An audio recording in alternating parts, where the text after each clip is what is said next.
Does alone always mean lonely? Most people will say no, that they are entirely different. I think that response is protesting too much.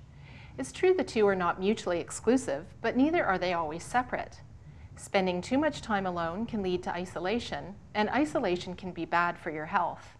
We may have come into the world alone and be destined to leave that same way, but our natural impulse is to connect with others.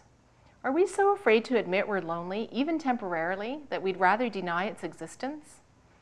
A small video called How to Be Alone hits at this fear of loneliness.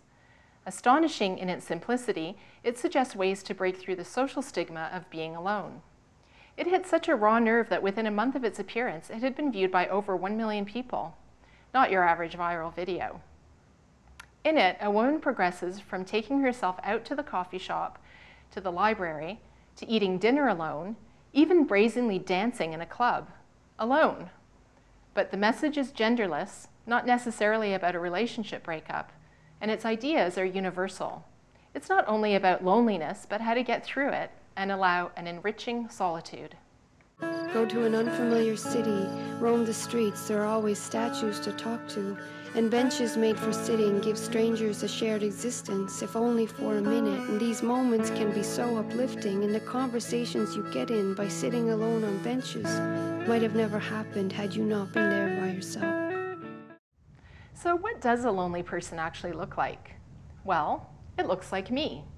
I spend a lot of time alone, probably too much, and often I feel pretty lonely. But saying so out loud is still quite risky, and it's hard to know why. There's even a push to enter loneliness into the next edition of the Diagnostic and Statistical Manual of Mental Disorders, Psychiatry's Bible. Are they crazy? Loneliness is a basic human condition that affects us all at one time or another. Learning to be alone is a spiritual, emotional, and maturing process. It doesn't need to be feared, and it definitely shouldn't be medicalized.